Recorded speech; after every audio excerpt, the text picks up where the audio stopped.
እነዚህ ልዩ ኦፕሬሽን የሚሰሩት ስትፈልግ ቤት ውስጥ ገብተው የተደበቁበት ጉድጓድ ውስጥ ገብተው መሽለኮሎያውን ሁሉ ዘግተው በቁጥጥር ስር ሊያውሉህ ይችላሉ።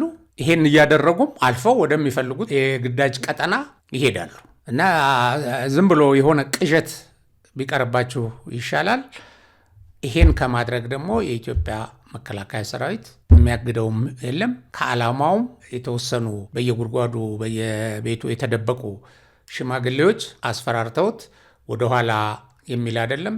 የሀገሩን ሉዓላዊነት ማስከበር የሚችልበትን ቦታ በማንኛውም ክልል ውስጥ በማንኛውም መሬት ውስጥ አቋርጦ ሄዶ ቦታውን ይይዛል።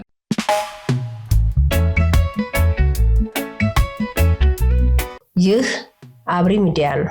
አብሪ ሚዲያ አንድነትና ፍቅርን በማጎልበት ሰላምና እድገትን በማስፈን ረገድ የበኩሉን አስተዋጽኦ ለማበርከት የሚሰራ ሚዲያ ነው። አብሪ ብሩህ ዘመንን አብሳሪ። አብሪ ሚዲያን ሰብስክራይብ፣ ሼር ያድርጉ።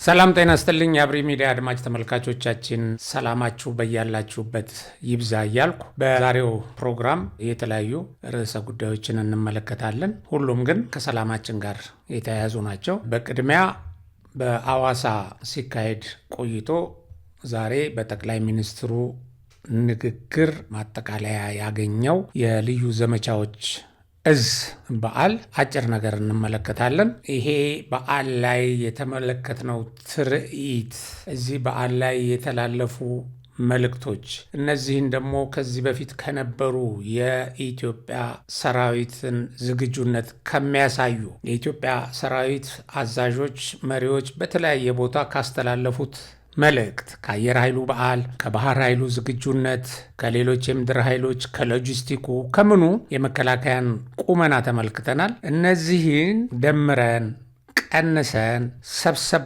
አድርገን ስንመለከታቸው ኢትዮጵያ ፍጹም የማይበገር በጠላት ላይ የበላይነት የሚያስይዛት ጦርነት ቢጀመር በአጭር ጊዜ በአሸናፊነት የሚያወጣት ቁመና እንዳላት የሚያሳይ ነው። እኔም በዛሬው ፕሮግራሜ ይህን አስመልክቼ የምላችሁ ጽንፈኞች፣ አሸባሪዎች፣ አማጺ የህወሓት አንጃዎች አደብ ገዝታችሁ ወደ ሰላም እንድትመጡ ነው። አደብ ገዝታችሁ። ምክንያቱም አደብ ካልገዛችሁ ወደ ሰላም ካልመጣችሁ እና በጦርነት መንገድ እንቀጥላለን ካላችሁ ውጤቱ እጅግ አስከፊ እንደሚሆን በዚህ መድረክ ላይ በዚህ ትርኢት ላይ ካያችሁት መማር ያለባችሁ ይመስለኛል።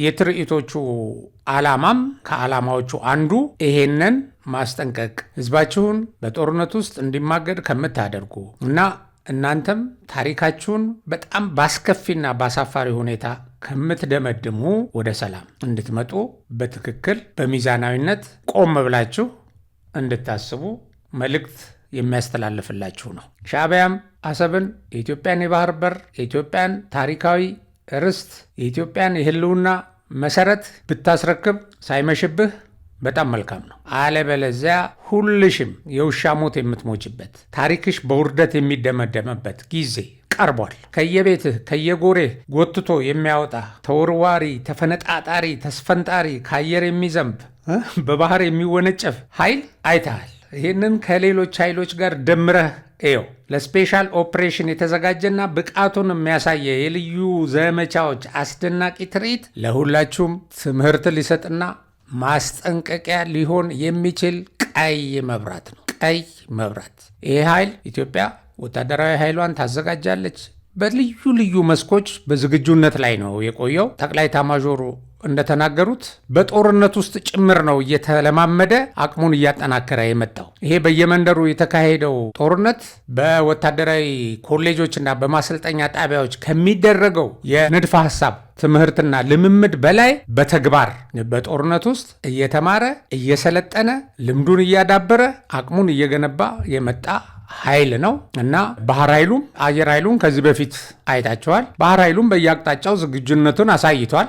በተለያዩ አጋጣሚዎች በዚህ የልዩ ዘመቻዎች 65ኛ ዓመት የአከባበር ስነ ስርዓት ላይ እንዳያችሁትም የኢትዮጵያ ባህር ኃይል ልዩ ዘመቻዎች ክፍል ኢትዮጵያ ናቫል ዌርፌር ዩኒት ያሳየው ብቃት በዓለም አቀፍ ደረጃ ከሚገኙ የልዩ ዘመቻ አደረጃጀቶች መካከል ተወዳዳሪ የሚያደርገው ነው። ይሄ የኢትዮጵያ ባህር ኃይል ልዩ ዘመቻዎች ክፍል በ65ኛው ዓመት የአከባበር ስነስርዓት ላይ ያሳየው ትርኢት። ሁልጊዜ ደግሞ ትርኢት ሲያሳይ ትርኢት ነው። ከዛ በስተጀርባ ያሉ አቅሞች፣ ብዙ ያልተገለጹ እንዳሉ መገመትም ያስፈልጋል እና ይህ አደረጃጀት እያየህ፣ ይህን አቅም እያየህ፣ ይህን ብቃት እያየህ ወደ ሰላም የማትመጣ የኢትዮጵያን ጥያቄ ማትመልስ ሁሉ በኋላ የምትከፍለው ዋጋ ከፍተኛ ነው እና ይሄ የኢትዮጵያ አጠቃላይ ወታደራዊ ኃይል ከደካማዋ ኤርትራ አንጻር ሲታይ በተወሰኑ ሰዓታት የወታደራዊ ኃይሏን እስትንፋስ የሚያቆም እንደሆነ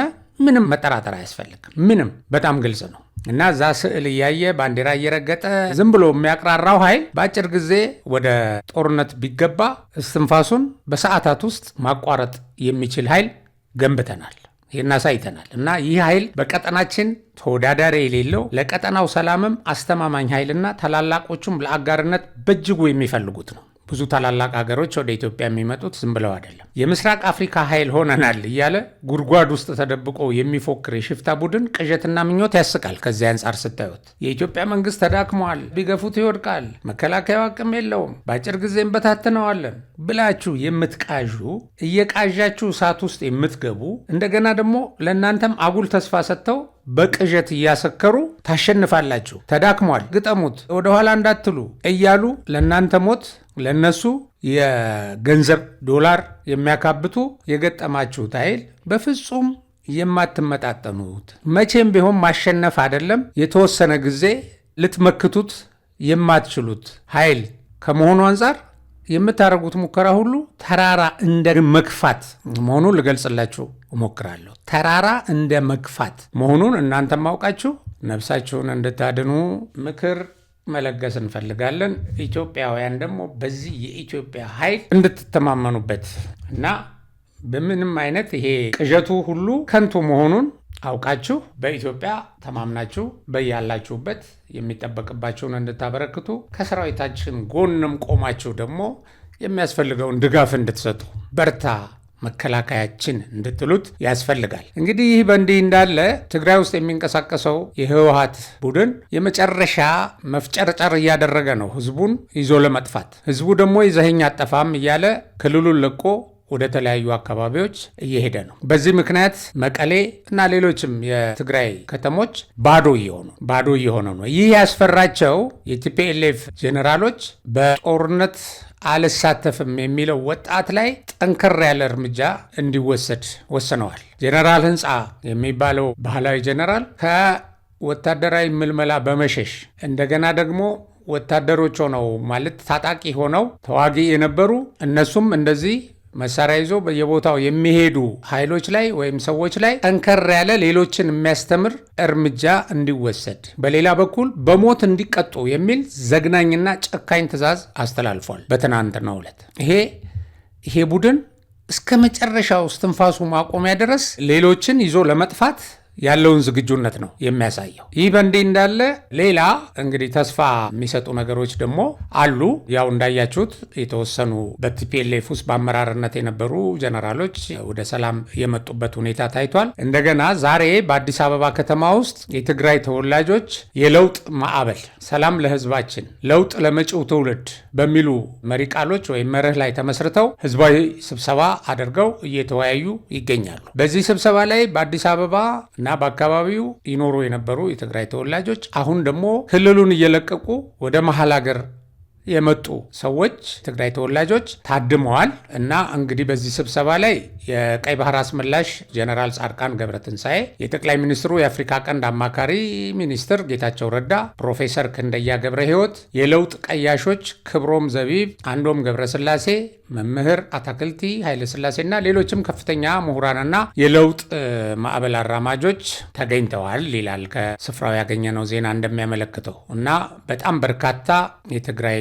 ተወላጆች በስብሰባው ላይ ታድመዋል። በዚህ ስብሰባ ላይ ከተደረጉ ንግግሮች ውስጥ በጣም ቀልብ የሳበውን የአንድ ሰው መልእክት አጠራ አድርጌ ላቅርብና ፕሮግራሜን አበቃለሁ እና ይህንን ንግግር ያደረገው ሚኪ ተስፋዬ ፈንቅል ያው ታውቃላችሁ ፈንቅል የሚባል ቡድን ከዚህ በፊት ተነስቶ ብዙ ታግሎ ነበር ህወሓትን ለመጣል ወይም ህወሓትን ከመንገዱ ለማቆም። እንግዲህ ይሄ የፈንቅል መሪ ከነበሩት ሰዎች አንዱ ሚኪ ተስፋዬም በተለያዩ ጊዜ ያው አንደኛው ጓደኛው ተገድሏል ትግራይ ውስጥ። እሱም በተለያዩ ጊዜ መግደል ሙከራ ተደርጎበታል እና ንግግር ሲያደርግ ይቺ ከፊታቸው የቆመች ነፍስ በተደጋጋሚ ከግድያ ያመለጠች ነች በማለት በመድረኩ ላይ የሚመሩትን እነ ጀነራል ጻድቃንን እነ ጌታቸው ረዳንም ጭምር እናንተ ጭምር ሞት የፈረዳችሁባት ነፍስ ነች ይቺ ብሎ ነው የጀመረው እና እሱ ካደረጋቸው ንግግሮች ውስጥ የካቲት 11 ብለው የእሱን ንግግር ነው የምጠቅሰው የትግርኛውን ንግግር። ከዛ ውስጥ ግን የካቲት 11 ብለው በፈጠሩት ትግል ሀገራችንን ነው የቀሙን ይላል። ህዝባዊ ወያኔ ሓርነት ትግራይ ብለው ሲነሱ ነው ከኢትዮጵያ የነጠሉን። ያኔ ነው በሽታው የጀመረው። ሰውነታችንን ቀምተውናል። ሀገራችንን ኢትዮጵያን ቀምተውናል። ራሳቸው የፈጠሯት ክልልም ለሻዕቢያ ያስረክበው አሁን ትግራይ ላይ ሐሳቡን የሚገልጽ ሰው ሻዕቢያ መጣብህ ሊወስድህ ነው እያሉ እስከ ዛሬም እያስፈራሩት ይገኛሉ። ሰው የሌላት ኤርትራን የፈጠረው ሻዕቢያ በ30 ዓመታት ሰው የሌላት ኤርትራን የፈጠረው ሻዕቢያ በ30 ዓመታት ሊያሳካው ያልቻለውን በ2 ዓመት ውስጥ ትግራይን ሰው የሌላት ባዶ ከተማ አደረጋት። መቀሌ ሰናይት መብራቱ የተባለችው የህወሓት አክቲቪስት ብቻዋን የምትኖርባት ከተማ አድርገዋታል። ይህ ሁሉ ወጣት ከዛ ሸሽቶ የመጣ ነው ይላል ተሰብሳቢው። ቀያችንን ቀምተው ሰውነታችንን ቀምተው እኔ የፕሪቶሪያ የሰላም ውል አካል ሆኜ ትግራይ ሄጄ እንዳልጠይቅ እንኳን አልቻልኩም። እዚህ ያላችሁት መመላለስ ትችላላችሁ፣ እኔ ግን አልቻልኩም። እኔ ግን እናቴን እንኳን መጠየቅ አልቻልኩም። ለምን? አራዊት የሰፈረበት ክልል ስለሆነ፣ ክልሉን አራዊቶች ስለተቆጣጠሩት ይልና በመጨረሻ ታገሉ፣ የያዛችሁትን ንቅናቄ አጠናክሩ። በትግራይ ያለው ካንሰር የሆነ ቡድን በህዝባዊ የአመፅ ማዕበል ብቻ ነው የሚወገደው። አደራ ተታገሉ። ከባድ ኃላፊነት ነው ያላችሁ። በዲሞክራሲያዊ መንገድ የሚወገድ ቡድን አይደለም። ተዘጋጅተን ታጥቀን እንታገለው ይላል። ሌሎችም ከመሃል ነው ይሄንን ንግግር ያሰማኋችሁ። ስለዚህ ያው የህወሓት ቡድን ከውስጥም ከውጭም ከፍተኛ ቻሌንጅ እየገጠመው ነው። ቢሆንም ወደ መቃብራቸው እስኪወርዱ ድረስ እነዚህ በጣት የሚቆጠሩ 9 ሰዎች ወደ መቃብራቸው እስኪወርዱ ድረስ ድርቅ ብለው ታደሰ ወረደን ራሱን ጨምሮ ማለት ነው እየበጠበጡ ሰዎችን ለሞት እያዘጋጁ እንደገና እያባረሩ፣ በዚህ ምክንያት እነሱ በሚፈጥሩት ውጥረት ጭንቀት ምክንያት ሰው ትውልድ ቀዬውን ለቆ እየሄደ ግን ደግሞ ወደ እናት ሀገሩ ኢትዮጵያ ወደ ወገኖቹ የኢትዮጵያ ብሔር ብሔረሰቦች እየመጣ ነው ከነሱ ሸሽቶ። ስለዚህ ጠላቶቼ ናችሁ፣ በቃ በሰላም ልታኖሩኝ አልቻላችሁም እያላቸውም ለጥፋት እየሰሩ ነው የሚገኙት። እንግዲህ በመግቢያ በመጀመሪያ እንደተናገርኩት የኢትዮጵያ ሰራዊት የዝግጁነት ደረጃ አሁን እናንተ እንደምትሉት በዚህ በትግራይ ማለፍ አይችልም፣ አልፈቀድንለትም የምትሉትን አንስቼ ነው የማጠቃልለው። የኢትዮጵያ መከላከያ ሰራዊት በትግራይ ለማለፍ ፈቃጅ ከልካይ በምንም አይነት አያስፈልገው። አንደኛ የኢትዮጵያ መከላከያ ሰራዊት የኢትዮጵያ ነው። ትግራይ የኢትዮጵያ አካል ነች። ትግራይ ያለው መሬት፣ ተራራ፣ መንገድ በኢትዮጵያ ፌዴራል መንግስት ግዛት ስር የሚጠቃለል ነው። ስለዚህ እዛ ተቀምጠህ እኔ እንድታልፍ አልፈቀድኩብልህም። ለምንድን ነው የምትፈቅደው? ወደ ሌላ ክልል እኮ የኢትዮጵያ መከላከያ ሲገባ አይፈቀደለትም። አልፎ ወደ ሱማሌ ክልል ሄዶ አሁን የሱማሊያን ድንበሬን አስከብራለሁ የሚለው ሰራዊት በማንኛውም ጊዜ ተንቀሳቅሶ ይሄዳል እንጂ ፈቃጅና ከልካይ የለውም። እና እዛች ያለች ቲፒኤልኤ ፋይል ማን ስለሆነ ነው የኢትዮጵያ መከላከያ ሊከለክል የሚችለው? እንኳን ዛሬ አይደለም ያን ሁሉ ኮማንዶ ገንብተህ የኢትዮጵያን መከላከያ ሰራዊት ማቆም አልቻልክም። የኢትዮጵያ መከላከያ ሰራዊት እንዳየኸው ነው አሁን ዛሬ በልምምድ እነዚህ ልዩ ኦፕሬሽን የሚሰሩት ስትፈልግ ቤት ውስጥ ገብተው የተደበቁበት ጉድጓድ ውስጥ ገብተው መሽለኮሎያውን ሁሉ ዘግተው በቁጥጥር ስር ሊያውሉህ ይችላሉ። ይሄን እያደረጉም አልፈው ወደሚፈልጉት የግዳጅ ቀጠና ይሄዳሉ። እና ዝም ብሎ የሆነ ቅዠት ቢቀርባችሁ ይሻላል። ይሄን ከማድረግ ደግሞ የኢትዮጵያ መከላከያ ሰራዊት የሚያግደውም የለም። ከዓላማውም የተወሰኑ በየጉድጓዱ በየቤቱ የተደበቁ ሽማግሌዎች አስፈራርተውት ወደኋላ የሚል አይደለም። የሀገሩን ሉዓላዊነት ማስከበር የሚችልበትን ቦታ በማንኛውም ክልል ውስጥ በማንኛውም መሬት ውስጥ አቋርጦ ሄዶ ቦታውን ይይዛል። ከዛ የሚጠበቅበትን ግዳጅ በመወጣት ተልእኮውን ያሳካል። ኢትዮጵያ ታሸንፋለች። በዚሁ የዛሬ ፕሮግራሜን አጠቃልላለሁ። ሰላም።